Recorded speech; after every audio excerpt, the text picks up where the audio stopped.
오늘은 요한복음 8장 32절의 말씀인데요. 저희가 한 절인데 함께 읽도록 하겠습니다. 시작. 너희는 진리를 알게 될 것이며 진리가 너희를 자유롭게 할 것이다. 아멘. 오늘 요한복음 말씀을 갖고 이성, 분별의 다섯 번째 방법, 이런 제목으로 분별의 이야기를 나누려고 합니다. 지난 시간에 이성을 통해서 분별하는 이야기를 나누었습니다. 그래서 A4 용지를 하나 꺼내 놓았다 그러면 한쪽에는 이 선택을 했을 경우의 장점과 또 그 단점을 또 왼쪽 오른쪽에 나누어 적고 나서 그것에 무게를 달아봄으로 어느 것을 선택하는 것이 더 하나님 뜻에 가까운지를 우리가 찾아간다고 말씀을 드렸습니다. 그런 또 내용을 기억하면서 오늘은 그 이성이라고 하는 그 부분을 PPT가 잘 안 나오는 모양 같은데요. 잠깐 보면서 하겠습니다. 감사합니다.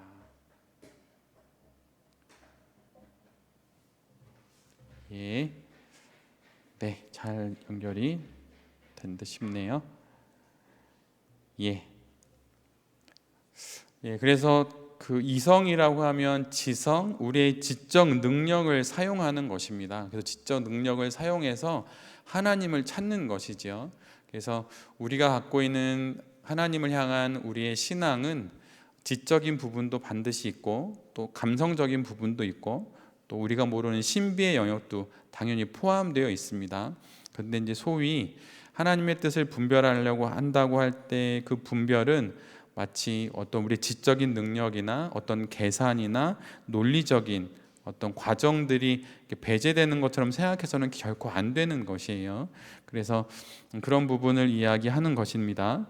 첫 번째로 그래서 지성을 사용해서 하나님을 찾기인데 분별이라고 하는 것은 하나님을 찾고 하나님의 뜻을 찾는 것이죠. 그래서 지성을 사용하는 것입니다. 영어로는 마인드라고 이제 이렇게 이야기를 하고 그걸 지성으로 이성으로 번역을 한 것인데요. 이 지성을 효과적으로 이제 사용을 하려면 반드시 우리가 기억해야 될 것 중에 하나는 내가 지금 어떤 주제를 분별하려고 하는지를 명확하게 정의를 해야 한다는 것입니다. 그래서 내가 지금 분별하려고 하는 주제가 무엇인지를 명확하게 누가 물어봐도 지금 난 이러한 내용을 분별하려고 한다라고 명확하게 정의를 내릴 줄 알아야 하는 것이에요. 그러니까 좀 말하자면 이과적인 소양과 또 공학적인 소양이 있으면 좋겠죠. 논리적으로 막 풀어가는 그런 부분이니까요. 그래서 이제 본래의 주제로 다시 돌아가서 그것을 단순하고 확정적인 문장으로 재구성할 필요성을 느낍니다. 그러니까 어떤 주제가 정해졌으면 그 주제에 대해서 어떤 한 문장으로 명확하게 내가 지금 분별하려고 하는 주제가 무엇인지 한 문장으로 아니면 어떤 문장 의문문으로 이렇게 딱 정해서 말할 수가 있어야 한다는 것이에요. 이제 그러려면 당연히 기록이 정말 중요합니다. 사실은 우리 민족은 기록 문화가 사실 되게 많거든요.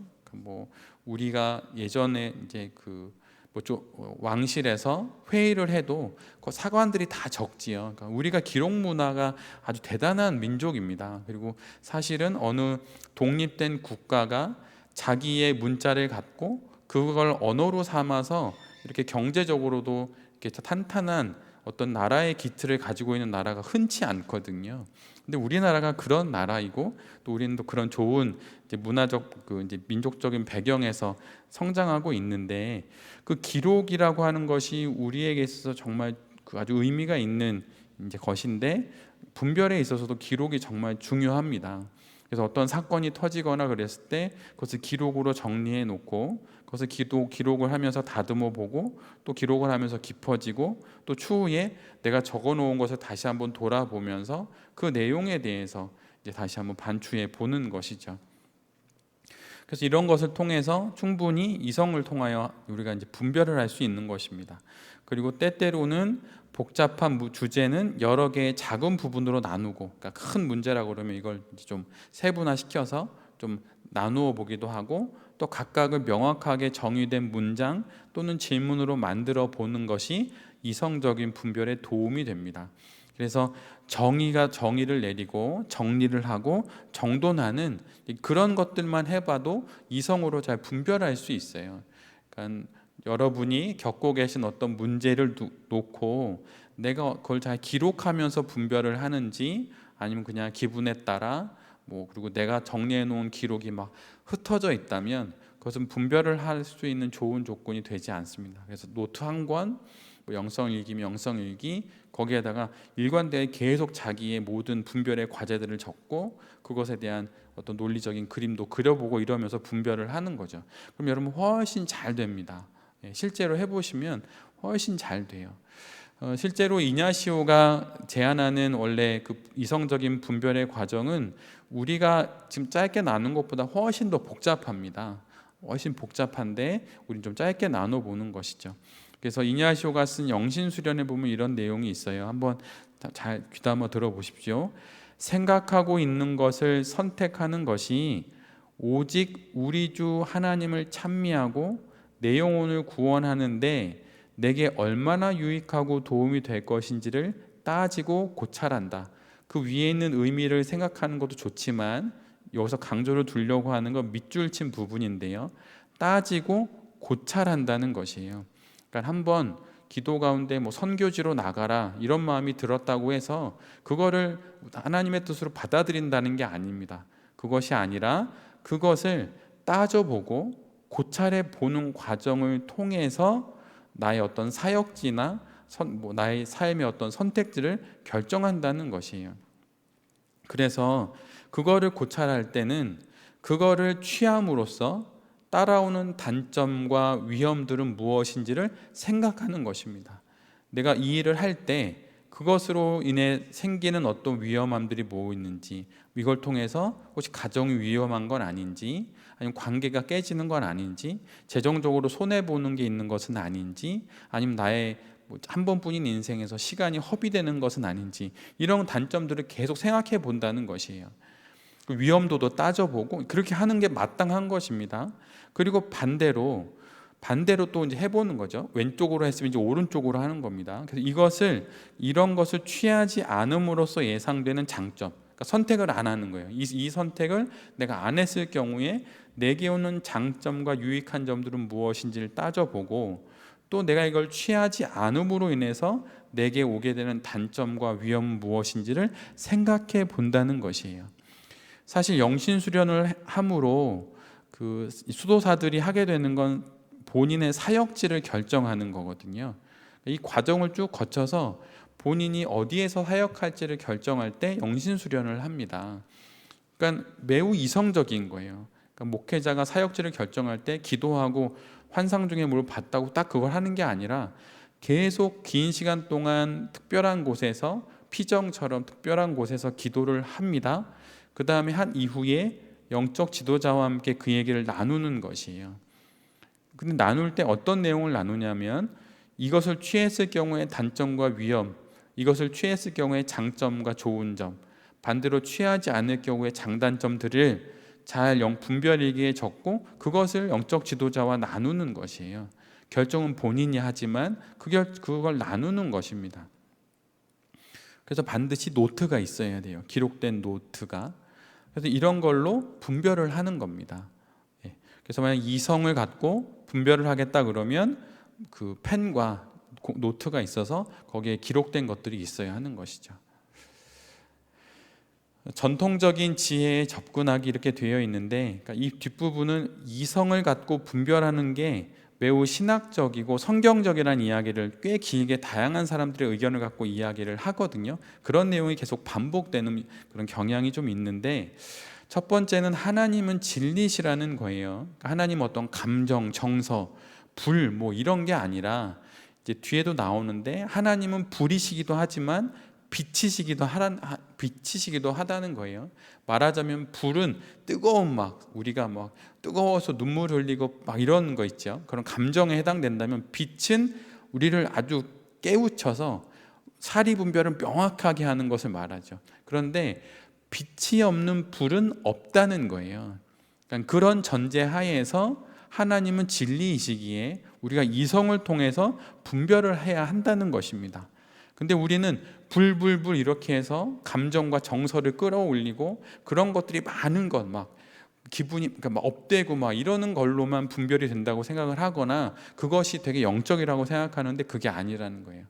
매우 냉철하고 매우 밝게 사리를 분별해서 OX를 찾아내고 거기에서 많은 비중을 차지하는 것을 선택하는 그런 매우 주도 면밀한 면이 바로 신앙의 한 면인데, 왜 그러냐면 하나님은 진리이시기 때문이라는 것이에요. 그래서 이것이 분별해서 이성을 사용하는 신학적인 닻이 됩니다. 그래서 사람들이 하나님을 아는 방법과 그 진리를 아는 방법 사이에는 하나님이 진리이시니까 깊은 관련이 있죠. 그래서 우리가 진리를 끝까지 추구하면 결국은 하나님께로 가게 된다는 것입니다. 그러니까 이성을 갖고 주도 면밀하게 계속 진리를 추구하게 되면 결국에는 그 진리이신 하나님께로 가게 되고, 곧 하나님이 우리의 분별의 최종적인 도착 지점이니까 그렇게 해서 분별을 할 수 있다는 거예요. 그래서 실은 교리에 대해서 우리가 구원의 교리 말고는 잘 모르는데, 교리를 따라가다 보면 결국은 하나님을 만나게 됩니다. 근데 이제 너무 그 막 딱딱한 성경 공부처럼 하니까 교리에 대해서 불편감이 있는데, 신학을 공부하는 것이 매우 유익한데 진리이신 하나님을 교리를 따라서 걸어가다 보면 하나님을 만나게 되기 때문이에요. 그래서 하나님을 만나게 되고 또한 당연히 만나야만 합니다. 그래서 이론을 따라가면 결국에는 실제이신 인격인 하나님을 만나게 된다는 것이에요. 그래서 이론과 살아계신 하나님에 대한 이론과 살아계신 하나님이라는 그 인격을 만나는 게 떨어져서 별개가 아니고 그것이 길이 된다고 하는 것입니다. 근데 이것만 너무 강조해서는 안 돼요. 뒤에 가서도 이야기가 나오고 지금까지 계속 우리가 해왔는데, 분별은 이성만 가지고 하는 게 아니고 앞에서 이야기했던 것처럼 어떤 뭐 직관을 통해서 한다라든가 아니면 몸의 어떤 변화를 통해서 한다라든가 이런 게 다 융합해서 아주 융통성 있게 분별을 하는 것이지요. 그래서 이론을 따라가면 인격을 만나게 된다라고 하는 내용을 아셔서, 혹 신학 공부를 해보시지 않으셨다면 얇은 책으로라도 신학 공부를 하는 게 도움이 됩니다. 하나님을 만나는 데 있어서 도움이 돼요. 왜냐하면 하나님은 진리이시기 때문이죠. 그래서 이런 바탕에서 신학적인 분위기에서 이성으로 하나님을 만나고 분별을 하는 겁니다.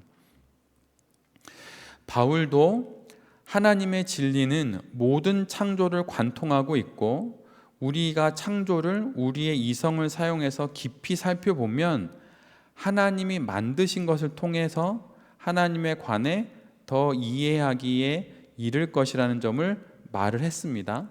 근데 칼 야스퍼스라고 하는 사람이 한 이야기 중에 제가 되게 좋아하는 이야기인데 이런 문장이 있어요.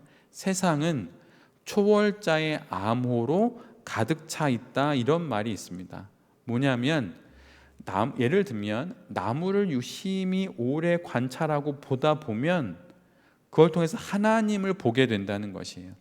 예를 들면 과학자들이 천체 물리학이나 이런 걸 계속 공부하면서 끝내 신은 존재한다라고 하는 참된 진리에 도달하게 되듯이, 아니면 어떤 생물학자들이 생물을 계속 연구하다가 그 과정 가운데 끝내 하나님은 살아계시다고 하는 것을 고백하게 되듯이, 세상의 모든 것들을 진리를 탐구하듯이 이성으로 공부해 나가다 보면 초월자의 암호를 발견하게 된다는 것이에요. 바로 이 부분에 이성이 도움이 된다는 것입니다. 그래서 남성분들에게, 형제님들에게 좀 이런 부분이 많지요. 물론 제 주변에 있던 자매님 중에 어떤 그 형제들보다도 이성적으로 냉철한 분들도 만난 적이 있는데, 일반적인 성향으로는 따져봐야 하는 분들이 남자가 더 많잖아요. 그럼 여러분 이런 면에서 진리를 탐구하듯이 계속 이성적으로 상황들을 판단해 가다 보면 하나님을 알게 됩니다. 그런데 바울이 또 말한 것이 있는데, 우리의 이성이 죄의 결과로 인해서 어두워져 있고 인간은 죄에 의해서 왜곡되어 있기 때문에 진리를 명확하게 분명하게 인식하지 못하기도 한다고 이야기를 했어요. 그러니까 그러니까 이 부분을 놓고 문장으로 정리하면 불완전한 세상에 불완전한 인간이 그의 진리를 갖고 하나님을 알아가려고 할 때 그때 하나님을 온전히 인식하지 못할 수도 있다는 것이에요. 왜냐하면 우리가 불완전한 세상 속에 왜곡된 우리의 영혼으로 진리를 보고 있기 때문이죠. 그래서 자연을 보면서 신은 없다고 말하는 사람들도 있지요. 반면에 누구는 있다고 말하지만 이런 것들이 불완전한 면이 있다는 것이에요. 그래서 로마서에 보면 앞에서 이야기했던 그 문장인데 창세로부터 그의 보이지 아니하는 것들 곧 그의 영원하신 능력과 신성이 그가 만드신 만물에 분명히 보여 알려졌나니 그러므로 그들이 핑계하지 못할지니라. 하나님을 알되 하나님을 영화롭게도 아니하며 감사하지도 아니하고 오히려 그 생각이 허망하여지며 미련한 마음이 어두워졌나니.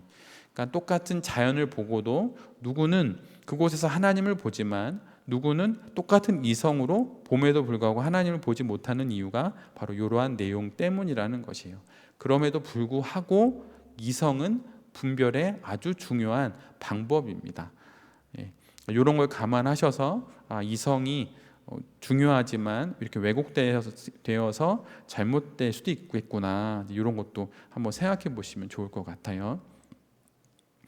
그런데 그렇다면 우리가 똑같은 자연을 보고 이성적으로 관찰을 해도 누구는 하나님을 발견하고 하나님을 또 발견하지도 못하기도 하는데, 그럼 이런 딜레마에 있을 때 우리가 어떻게 해야 되냐라고 하는 이 부분에 대해서 이 책의 저자는 이렇게 이야기하는 거예요. 딜레마의 치유책이 있는데 그것은 바로 예수 그리스도를 통해 새로운 빛이 어둠에 비추었다, 이렇게 좀 시적인 표현을 해 두었어요. 그러니까 세상을 볼 때 이성으로만 보는 게 아니라 예수 그리스도를 통해 이성을 활용하여 보라는 것이에요. 그럴 때 그 우리의 이성으로 보는 세상 모든 것들 속에서 우리가 하나님의 뜻을 찾아낼 수 있다는 것이죠. 그래서 고린도후서 4장 6절의 말씀 속에 어둠 속에 빛이 비쳐라 하고 말씀하신 하나님께서 우리의 마음속을 비추셔서 예수 그리스도 얼굴에 나타난 하나님의 영광을 아는 지식의 빛을 우리에게 주셨습니다. 하나님의 영광이 어디에 나타났습니까? 예수 그리스도의 얼굴에 나타난 것이에요. 그래서 예수 그리스도를 바라봐야만 하나님의 영광을 아는 지식의 빛을 우리가 가질 수 있다는 것이에요. 그래서 예수님께서 내가 길이요 진리요 생명이고 내가 세상의 빛이요, 이런 말씀하시지 않아요? 바로 그런 맥락인 것입니다. 그리고 앞에서 말씀드린 것처럼 빛이 없는 열길은 없다고 그랬는데, 그것처럼 이성 예수 그리스도를 통한 그 이성적인 판단만이 하나님의 뜻과 하나님을 제대로 분별할 수 있게 된다는 것이에요. 그래서 이런 부분을 통해 우리에게 있는 이런 딜레마들을 해결해 나간다는 것입니다.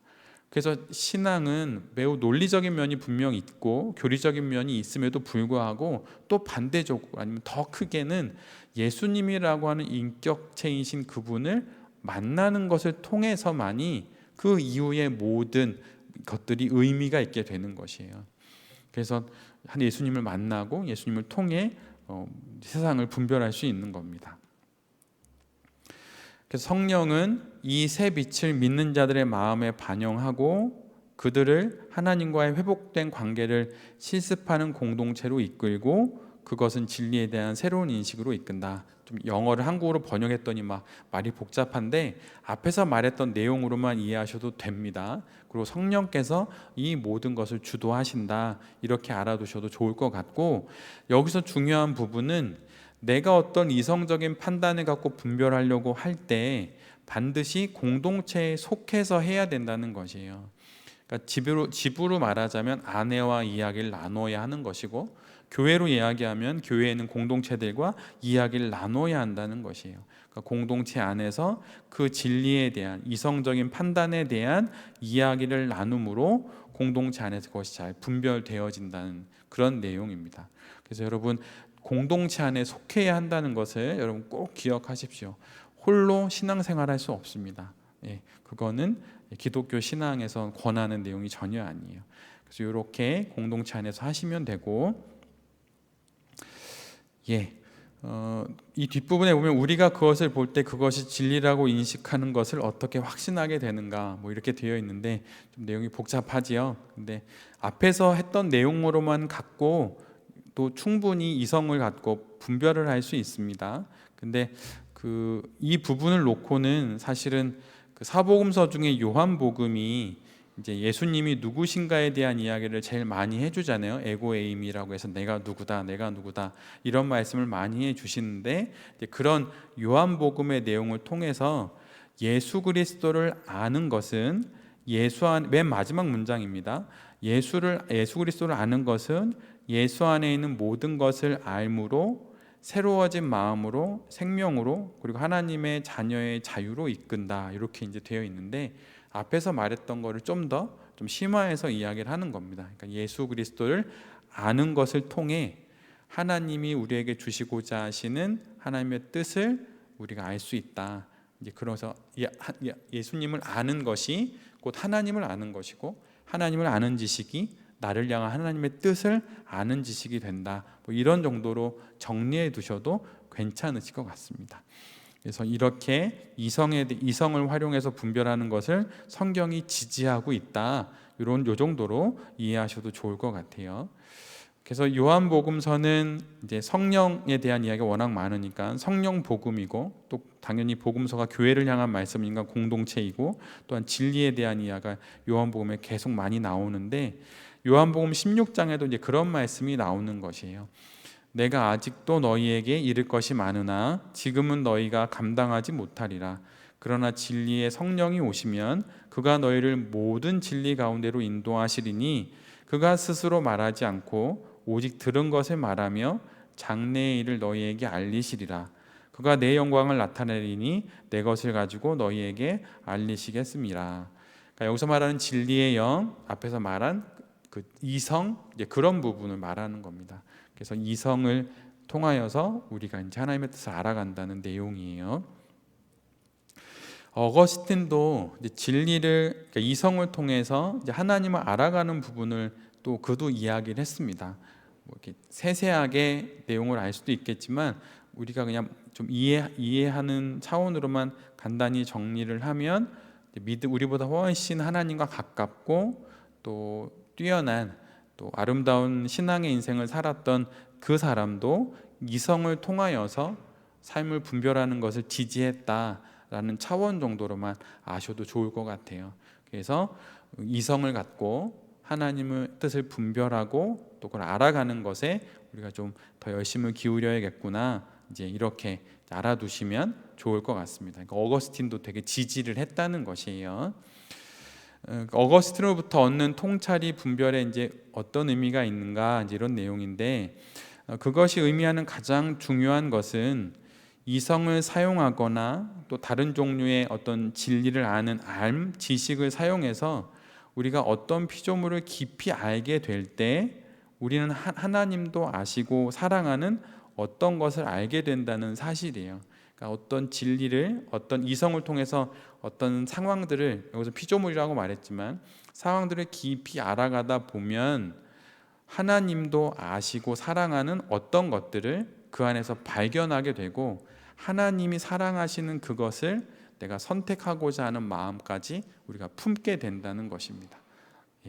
그래서 이런 식으로 우리가 이성을 사용해서 아주 많은 시간 깊게 공부하는 것, 어떤 말씀을 깊이 묵상하고 묵상이라 머리로만 생각하는 게 아니라 지적으로 막 파고 공부하고 하는 그런 것들이 하나님을 알게 하고 또 그 안에서 하나님이 사랑하시는 것, 하나님이 원하시는 것, 그것을 알게 하여서 그것을 내가 선택해야겠다는 마음을 갖게 되는 것, 뭐 이런 게 이성을 통해서 분별하는 것이라고 하는 것입니다. 그래서 이런 식으로 이제 분별을 해 나가게 되고 이성을 통하는 분별의 마음들도 이제 개발하게 되는 것이죠. 그래서 분별한다 이렇게 말하면 기도를 하고 어떤 환상을 보고 이런 걸로 분별이 되는 게 아니라 내가 분별하는 과정에서의 수많은 논리적인 마음 계산들을 계속해 나가면서 맨 마지막에 도달하는 그런 분별의 이성적인 연습을 계속 하다 보면 그것이 더 좋은 분별을 이제 분별로 우리를 이끌어 간다는 내용입니다. 그러니까 이런 내용으로 이성의 내용들은 아셔도 좋으실 것 같아요.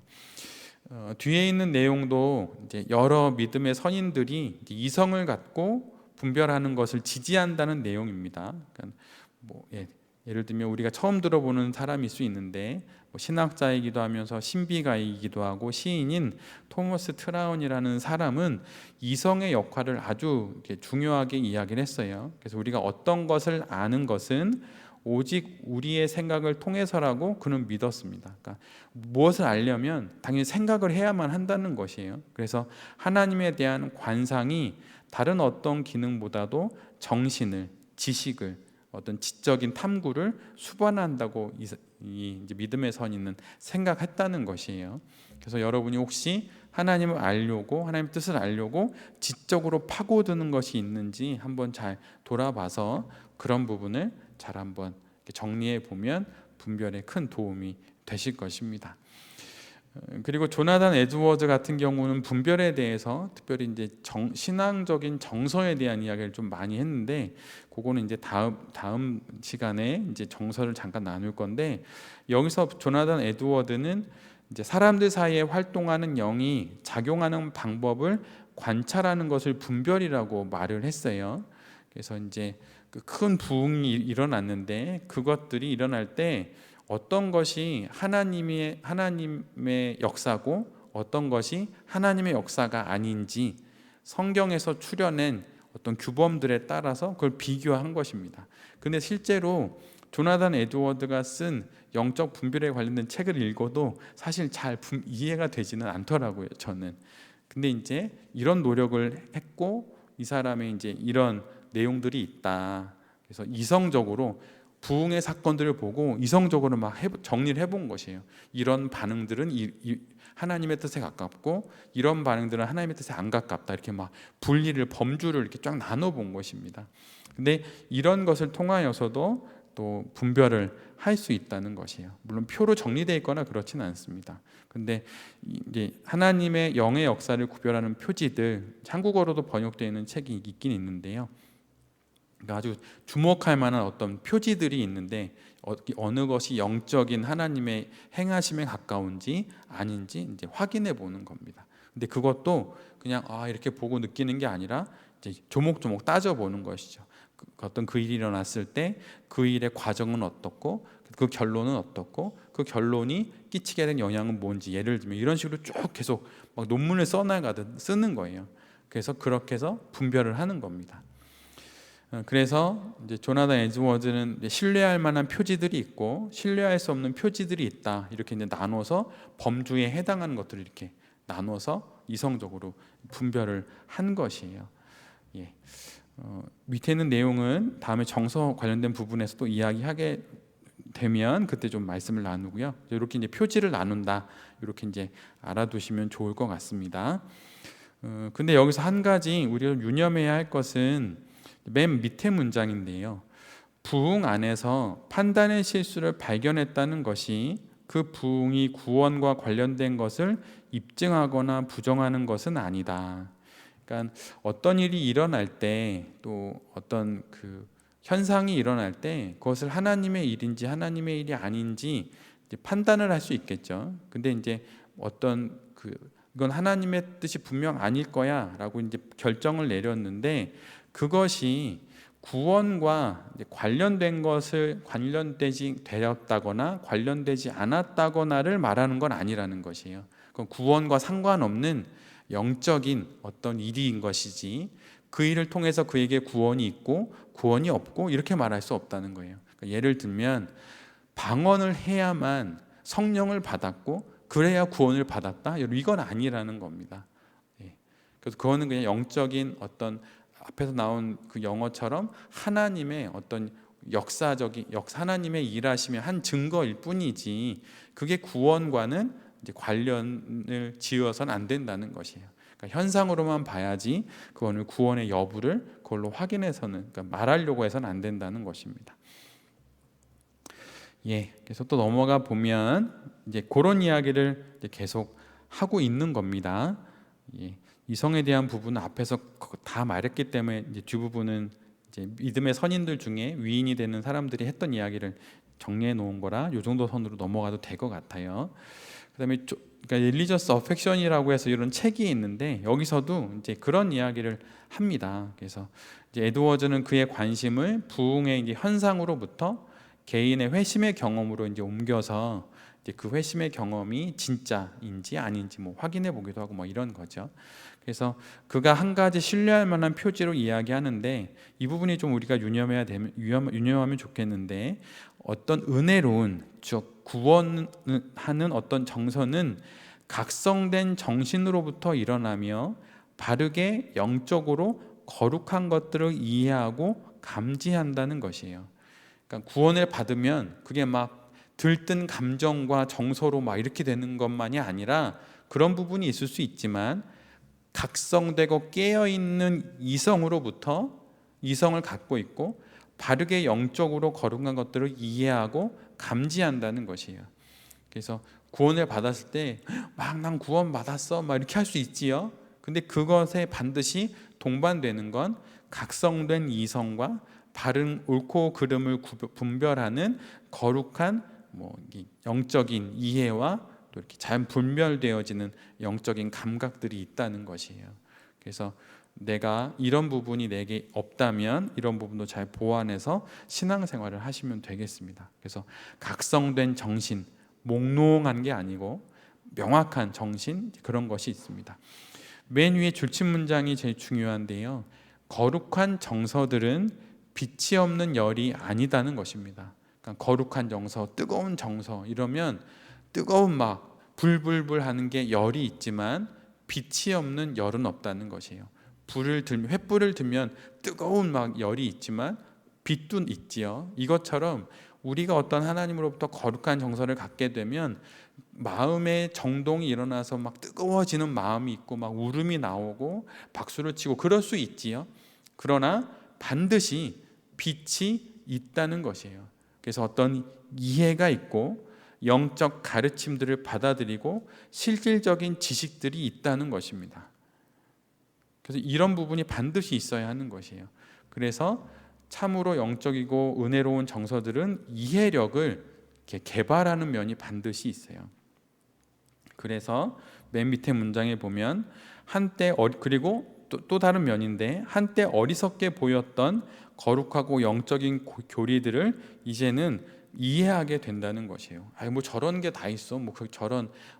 저런 거 별 시시해. 뭐 이렇게 예를 들면 삼위일체 교리, 무슨 말인지 못 알아듣겠어. 뭐 저런 게 있나 보자 그냥 훌떡 넘어갔는데, 나중에 보니까 그것의 신비를 알면서 그것들이 이해가 된다는 것이에요. 믿으니까 이해가 되는 거죠. 아, 그렇구나. 하나님이 세 분이시면서 동시에 한 분이구나. 이걸 어떻게 우리가 딱 받아들일까요? 근데 믿음이 있으니까 그게 받아들여지는 것이에요. 그래서 이런 식으로 이해력이 계몽이 되는 그런 면이 있다는 겁니다. 뒷부분도 이제 그런 면을 말하고 있는 것이고요. 맨 밑에 문장을 보겠습니다.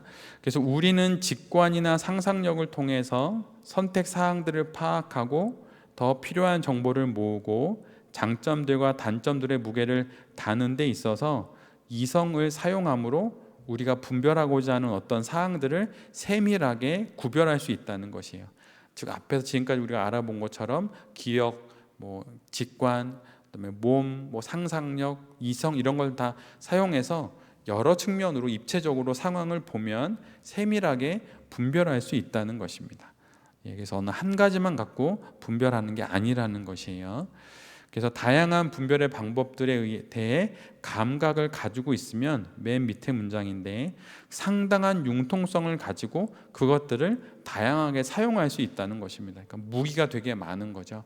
화살도 있고 창도 있고 방패도 있고 칼도 있고 단창도 있고 여러 가지가 있는 거죠.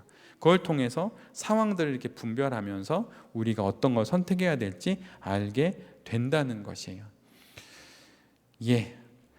여기까지가 이성으로 분별하는 내용인데요. 어떻게 분별하는지 그 방법들은 앞에서 지난주에 이야기했으니 그 방법대로 하시고, 이러한 긴 내용으로 좀 많은 내용을 짧게 좀 줄여서 말씀드렸는데, 신학적인 기반이 튼튼히 있는 방법이라는 것을 아셔서, 혹 내가 이성을 갖고 분별하는 것에 익숙치 않다면 오늘부터 영성일기를 쓰시면서 하루하루를 정리해서 상황들을 정리해 나가다 보면 잘 분별하실 수 있으실 것입니다.